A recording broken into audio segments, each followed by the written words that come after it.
मुंबई में सलमान खान के घर पर फायरिंग करने वाले आरोपियों को पुलिस ने पकड़ा। गुजरात के भुज से आरोपी विकी गुप्ता और सागर पाल को पुलिस ने किया गिरफ्तार। मुंबई में सलमान खान के घर पर फायरिंग करने वाला एक और सीसीटीवी वीडियो सामने आया। सुबह 4:55 पर हमलावर ने चलाई थी गोली। वारदात कैमरे में कैद हुई। सलमान खान के घर पर फायरिंग के मामले में एक्शन में मुंबई पुलिस। गुजरात की साबरमती जेल में बंद गैंगस्टर लॉरेंस बिश्नोई से क्राइम ब्रांच की टीम आज कर सकती है पूछताछ। हमले में इस्तेमाल बाइक को बेचने वालों के बयान दर्ज कर रही है मुंबई क्राइम ब्रांच की टीम। आरोपियों को किराए पर घर देने वालों के भी कर रही है बयान दर्ज। पूछताछ में कई अहम खुलासे होने की उम्मीद। सलमान खान के घर पर फायरिंग करने वाले शूटर्स के ठिकानों पर छापा। रायगढ़ के पनवेल में ठहरे थे दोनों आरोपी। 3 लोगों को हिरासत में लेकर पुलिस कर रही है मामले की जांच। फायरिंग की जिम्मेदारी लेने वाली फेसबुक पोस्ट का कनेक्शन पुर्तगाल से जुड़ा। लॉरेंस के भाई अनमोल बिश्नोई ने प्राइवेट नेटवर्क का इस्तेमाल कर किया था चेतावनी भरा पोस्ट। सलमान खान के भाई अरबाज खान ने पोस्ट पर फायरिंग की घटना पर की टिप्पणी लिखा। गोलीबारी की घटना परेशान करने वाली है, हमें मुंबई पुलिस पर पूरा भरोसा। शिंदे सरकार पर बरसे उद्धव ठाकरे, बोले सरकार को सत्ता चलाने का कोई हक नहीं, इसमें गुंडाराज रोकने की ताकत नहीं है, कोई भी कहीं भी गोलियां चला रहा है, बहुत ही शर्मनाक है। और अब राजनीति की खबरों का अपडेट जानने का सिर्फ 9 सेकंड के अंदर। एबीपी न्यूज सी वोटर का फाइनल ओपिनियन पोल। दिल्ली में एनडीए कर सकता है क्लीन स्वीप। पोल में उत्तर के ज्यादातर राज्यों मध्य प्रदेश, छत्तीसगढ़ और हरियाणा में भी एनडीए को बढ़त मिलने के आसार। ओपिनियन पोल के मुताबिक दिल्ली की 7 सीटों में से 7 सीटों पर एनडीए की जीत का अनुमान। हरियाणा की 10 सीटों में से एनडीए को 9, इंडिया गठबंधन को मिल सकती है 1 सीट। बिहार में बढ़त के बाद भी एनडीए को 6 सीटों का नुकसान। पोल के मुताबिक एनडीए को 40 सीटों में से 33 सीटें मिलने का अनुमान। विपक्षी गठबंधन इंडिया के खाते में जा सकती हैं 7 सीटें। मध्य प्रदेश की 29 सीटों में से एनडीए को 28, इंडिया गठबंधन को केवल 1 सीट मिलने का अनुमान। छत्तीसगढ़ की 11 सीटों में एनडीए को 10, विपक्षी गठबंधन इंडिया को मिल सकती है 1 सीट पर जीत। एबीपी न्यूज सी वोटर का फाइनल ओपिनियन पोल। गोवा की 2 सीटों में एनडीए को 1, इंडिया को 1, असम की 14 सीटों में से एनडीए को 12, इंडिया गठबंधन को 2 और एआईयूडीएफ को 1 भी सीट नहीं। बिना नाम लिए पीएम मोदी का राहुल पर निशाना, कहा उनके बयानों में विरोधाभास, कोई एक झटके में खत्म करना चाहता है गरीबी। राम मंदिर को लेकर भी विपक्ष पर वार। राहुल का पीएम मोदी पर वार, कहा चुनावी बांड दुनिया की सबसे बड़ी वसूली योजना, पीएम मोदी इसके मास्टरमाइंड। चंदा देने के तुरंत बाद दिया गया कॉन्ट्रैक्ट, वापस ली गई जांच। सुप्रिया श्रीनेत का बयान, जांच एजेंसियों के जरिए चल रहा है वसूली रैकेट, पैसा आने पर सीबीआई ईडी की कार्रवाई रुकवाई। भगवान राम का नाम न लें, एक गुण का भी अनुसरण नहीं करते मोदी जी। कांग्रेस नेता सुप्रिया श्रीनेत ने कहा कि इतने दिन पीएम रहने के बाद कह रहे ये ट्रेलर, जब 10 साल में ही सबसे ज्यादा बेरोजगारी, अब देश कह रहा झोला उठाने का वक्त आ गया मोदी जी। आम आदमी पार्टी नेता गोपाल राय का पीएम मोदी पर निशाना, कहा एक तरफ आप कह रहे हैं कि करप्शन के खिलाफ लड़ रहे हैं और दूसरी तरफ शराब नीति के मामले में गिरफ्तार शरद चंद्र रेड्डी से लिए 60 करोड़। अपने चुनावी क्षेत्र वायनाड में बोले राहुल गांधी, हमारी भाषाओं, परंपराओं, इतिहास की रक्षा करता है संविधान। इस देश के हर नागरिक के लिए संविधान एक प्रतिबद्धता है। राहुल गांधी आज भी केरल में करेंगे चुनाव प्रचार। कोझिकोड और मल्लपुरम में करेंगे जनसंपर्क। 8 इलाकों में राहुल कांग्रेस के लिए करेंगे चुनाव प्रचार। केरल के लोगों से मांगेंगे वोट। आज कर्नाटक और नागालैंड के चुनावी दौरे पर कांग्रेस अध्यक्ष मल्लिकार्जुन खड़गे जनसभाओं को करेंगे संबोधित। दोपहर में नागालैंड के दीमापुर में जनसभा और शाम को कर्नाटक के कोलार में रहेंगे। और आइए बारी है 2024 के चुनाव से जुड़ी बड़ी खबरों की। 9 सेकंड में देखिए। पीएम मोदी आज बिहार, पश्चिम बंगाल का करेंगे चुनावी दौरा। पहली बार करेंगे ताबड़तोड़ 4 रैलियां। बिहार के गया और पूर्णिया, पश्चिम बंगाल के बालूरघाट और रायगंज में करेंगे रैली। आज 3 राज्यों के चुनावी दौरे पर अमित शाह। जम्मू कश्मीर, उत्तराखंड, मध्य प्रदेश का करेंगे दौरा। जम्मू और उत्तराखंड के कोटद्वार में जनसभा। शाम को छिंदवाड़ा में होगा रोड शो। इम्फाल में बोले अमित शाह, जवाहरलाल नेहरू ने असम को कर दिया था बाय बाय। कांग्रेस ने मणिपुर का कभी भी सम्मान नहीं किया। मणिपुर को बनाया नाकाबंदी वाला राज्य, देश का किया बंटवारा। आज तमिलनाडु में एक जनसभा और एक रोड शो करेंगे रक्षा मंत्री राजनाथ सिंह। दोपहर में कृष्णागिरी में करेंगे रोड शो, तिरुवन्नमलाई में करेंगे रोड शो। अपनी रैलियों में विपक्ष पर जोरदार हमला कर रहे हैं राजनाथ सिंह। बीजेपी अध्यक्ष जेपी नड्डा आज तमिलनाडु में करेंगे 3 रोड शो। सबसे पहले रामनाथपुरम, फिर तेनकासी और अंत में पेरम्बलूर में करेंगे रोड शो। बीजेपी के लिए मांगेंगे वोट। पुडुचेरी में रोड शो के दौरान बीजेपी अध्यक्ष जेपी नड्डा ने कहा, पीएम मोदी ने 10 सालों के अंदर बदली भारतीय राजनीति की संस्कृति, बदलती 60-70 साल पहले से चली आ रही राजनीतिक कार्यशैली। केंद्रीय मंत्री मनसुख मंडाविया का राहुल गांधी पर निशाना, कहा वो क्या कहते हैं ये हमारे लिए मायने नहीं रखता। लालू यादव के बयान पर कहा, ये सारे सियासी दल जनता की आकांक्षाओं को पूरा करने में फेल। कांग्रेस महासचिव प्रियंका गांधी आज असम और त्रिपुरा में करेंगी चुनाव प्रचार। पहले असम के जोरहाट, फिर दोपहर में त्रिपुरा वेस्ट में करेंगी रोड शो। कांग्रेस के लिए भी करेंगी प्रचार।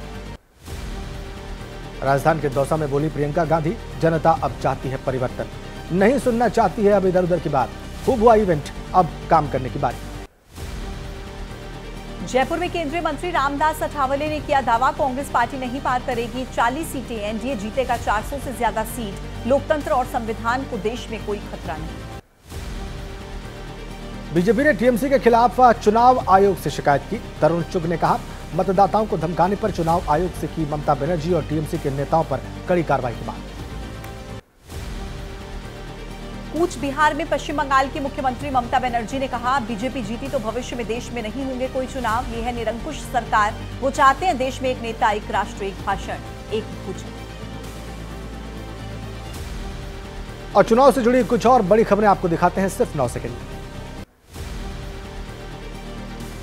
मुंबई में शिवसेना यूबीटी नेता उद्धव ठाकरे ने कहा, हमारा हिंदुत्व और बीजेपी मुसलमानों को मंजूर, हमारा हिंदुत्व बीजेपी पर निशाना साधा। पहले नहीं समझ में आई बीजेपी के भ्रष्टाचार की नीति। राजस्थान बीएसपी के 2 विधायकों ने महाराष्ट्र के मुख्यमंत्री एकनाथ शिंदे की मौजूदगी में ज्वाइन की शिवसेना। जसवंत सिंह और मनोज कुमार राठौर का पार्टी को मजबूत करने का वादा।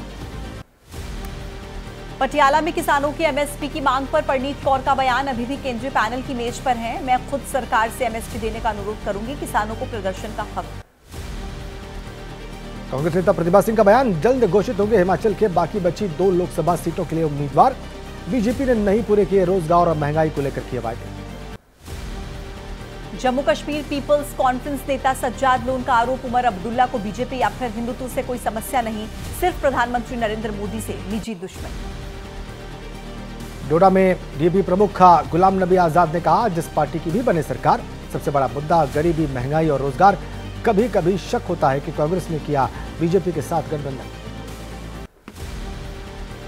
जम्मू कश्मीर में चुनाव आयोग की पहल, लोकसभा चुनाव में घर पर मतदान की सुविधा मिलेगी। 80 साल के बुजुर्ग और 80% दिव्यांग लोग कर सकेंगे मतदान। असम के सीएम हेमंता बिस्वा शर्मा ने कहा, कांग्रेस ने 900 लोगों को मार दिया, दिल्ली में सिख दंगे कराए, देश में इमरजेंसी लगाई। कांग्रेस पार्टी लोकतंत्र के बारे में बात न करे। केंद्रीय मंत्री ज्योतिरादित्य सिंधिया आज गुना शिवपुरी लोकसभा सीट के लिए दाखिल करेंगे नामांकन, निकालेंगे विजय संकल्प यात्रा। 2019 के चुनाव में हार गए थे सिंधिया। एमपी की राजगढ़ लोकसभा सीट से दिग्विजय सिंह आज भरेंगे पर्चा, दोपहर में दाखिल करेंगे नामांकन। कांग्रेस कार्यकर्ताओं से की अपील, नामांकन के समय मतदाताओं के बीच रहें। केंद्रीय मंत्री आरके सिंह ने एबीपी न्यूज से संविधान बदलने पर कहा, कुछ बातें आवश्यक, कुछ चीजों के लिए प्रावधान करना होगा, होना चाहिए 1 इलेक्शन 1 नेशन। बिहार के डिप्टी सीएम सम्राट चौधरी ने कहा, हमने महिलाओं को दिया 33% आरक्षण। लालू जी ने 1990 से लेकर 2005 तक किसी भी व्यक्ति को आरक्षण नहीं दिया। यूपी के मैनपुरी लोकसभा सीट से सपा प्रत्याशी डिंपल यादव आज भरेंगी पर्चा, सुबह 11 बजे करेंगी नामांकन। अखिलेश, रामगोपाल, पूर्व सांसद तेज प्रताप यादव भी रहेंगे मौजूद। मैनपुरी में बोले यूपी के डिप्टी सीएम केशव प्रसाद मौर्य, ये चुनाव गुंडागर्दी खत्म करने का चुनाव। अखिलेश के हाथ से जैसे यूपी गया वैसे मैनपुरी भी जाने वाला है। आरएलडी के राष्ट्रीय अध्यक्ष जयंत चौधरी ने बिजनौर में कहा, अखिलेश ने मेरी कीमत 1 रुपया लगाई, मैं शतरंज की ढाई चाल से एक बार फिर से शिकस्त देने का काम करूंगा। और राजनीति से जुड़ी कुछ बड़ी खबरें आपको दिखाते हैं सिर्फ 9 सेकंड में। चुनावी बॉन्ड पर जयंत चौधरी का बयान, पार्टियां जब सरकार में होती हैं तो उगाही भी करती हैं। इलेक्टोरल बॉन्ड के नाम पर कोई पार्टी नहीं बच रही है, काले धन का चुनाव में होता आया है इस्तेमाल। अमरोहा में यूपी के मंत्री ब्रजेश सिंह की प्रेस वार्ता के दौरान हुई मारपीट। जिला बीजेपी उपाध्यक्ष कृष्ण कुमार और जिला मीडिया प्रभारी रमेश कलाल में हुई मारपीट। बीजेपी ऑफिस बना अखाड़ा। यूपी के मंत्री अनिल राजभर का दावा, इस बार रायबरेली में भी कांग्रेस को हराएंगे। ऐसा प्रत्याशी उतारेंगे कि कांग्रेस के राजघराने का कोई भी शख्स चुनाव लड़ने की हिम्मत नहीं जुटा पाए। एसपी नेता एसटी हसन का बयान, आज मुसलमान जितना ज्यादा परेशान है इतना कभी परेशान नहीं हुआ। आज सरकारें सांप्रदायिक भावना से कर रही काम। यूपी के मंत्री रानी बेबी मौर्य का विवादित बयान, शामली में बोली एसपी प्रत्याशी इकरा हसन उस बाप की बेटी जिसने तत्कालीन सीएम मायावती को मारने की कोशिश की। आप सांसद संजय सिंह ने भारतीय किसान यूनियन के राष्ट्रीय अध्यक्ष चौधरी नरेश टिकैत से मुलाकात की। मुजफ्फरनगर के सिसौली में हुई मीटिंग, चुनाव के दौरान अहम मानी जा रही मुलाकात। बीजेपी नेता दिनेश लाल निरहुआ के बेरोजगारी वाले विवादित बयान को अपना दल नेता आशीष पटेल ने समर्थन किया। कहा कि जनसंख्या बढ़ेगी तो बेरोजगारी तो बढ़ेगी। अखिल भारत हिंदू महासभा वाराणसी से नहीं उतारेगी उम्मीदवार। पार्टी नेता स्वामी चक्रपाणी महाराज ने कहा, प्रधानमंत्री मोदी जी के सम्मान में सभी पार्टियां वापस ले प्रत्याशी।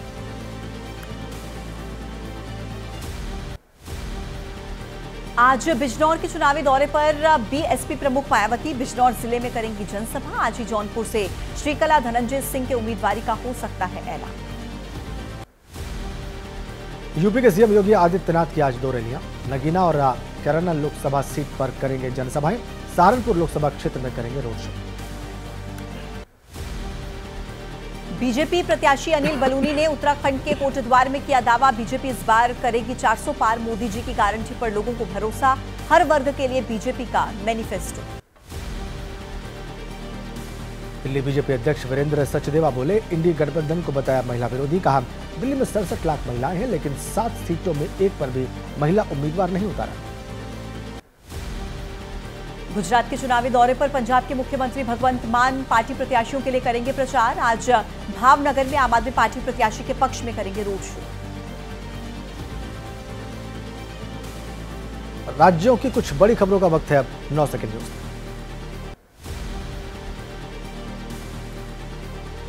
बाबा रामदेव और आचार्य बालकृष्ण आज तीसरी बार सुप्रीम कोर्ट में व्यक्तिगत रूप से होंगे पेश। दवाओं के विज्ञापन के मामले में दोनों ने बिना शर्त मांगी थी माफी।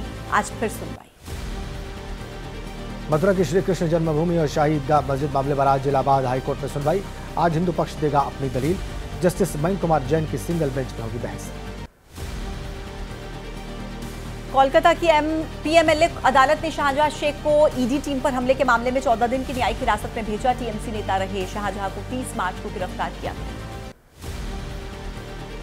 ओडिशा के जजपुर में बड़ा सड़क हादसा, कोलकाता जा रही यात्रियों से भरी बस पुल से गिरी। हादसे में 5 लोगों की मौत, 30 से ज्यादा घायल।